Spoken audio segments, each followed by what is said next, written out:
तर नमस्कार मित्रांनो, Bigg Boss Marathi season number 6च्या एका नवीन व्हिडिओमध्ये तुमच्या सर्वांचं सहर्ष स्वागत.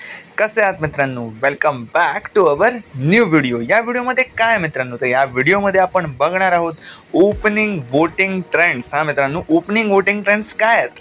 कालच नॉमिनेशनची प्रक्रिया पूर्णपणे पार पडली आणि ह्या आठवड्यात असं सांगितलं गेलं आहे की भाई मल्टिपल एलिमिनेशन्स होणार आहेत.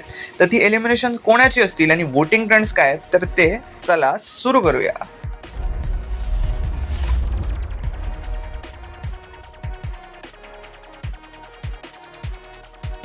तर मित्रांनो, ह्या आठवड्यात नॉमिनेट झालेले कंटेस्टंट तुमच्या स्क्रीनवर दिसत असतील. राकेश, विशाल, संस्कृती, रेवा, सागर, प्रभू आणि दीपाली सय्यद असे 7 जण नॉमिनेट झालेत आणि याच्यामध्ये मल्टिपल एलिमिनेशन्स होणार आहेत असं सांगण्यात येत आहे. तर मित्रांनो, ओपनिंग वोटिंग ट्रेंड्समध्ये नंबर 7वर आहे संस्कृती.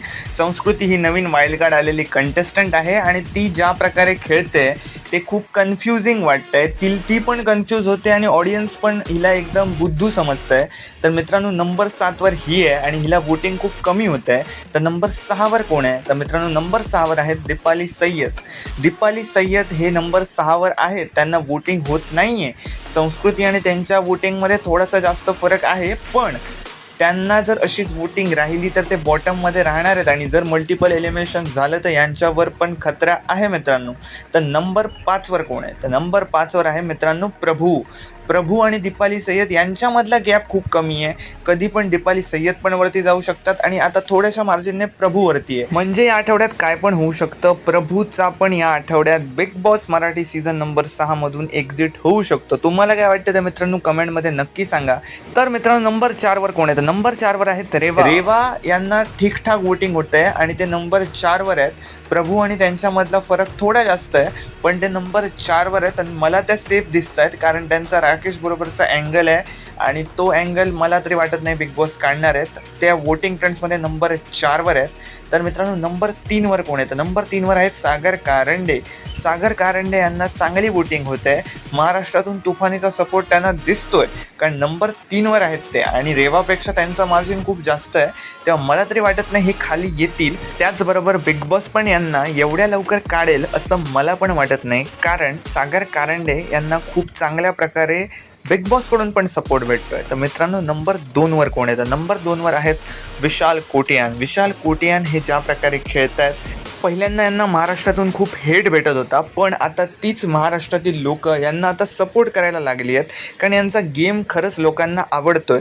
जरी यांना लोक पहिल्यांदा विलन समजत होते, पण ज्या प्रकारे हे आपला गेम, आपला पॉईंट ऑफ व्ह्यू एकदम परफेक्टली मांडतात, ज्या प्रकारे ते आपला मास्टर माइंड डोकं लावतात, आता ते पण लोकांना समजायला लागले. तेव्हा महाराष्ट्रातून यांना पण चांगला सपोर्ट होतोय आणि यांच्यावर थोडेसे जास्त वोट्स घेऊन नंबर 1वर राज्य करतोय राकेश बापट. राकेश बापट याला महाराष्ट्रातून आधीच खूप जास्त सपोर्ट होता आणि त्याचप्रकारे सपोर्ट त्याचा चालू आहे कारण काटा ग्रुपमधून तन्वी नाही आहे.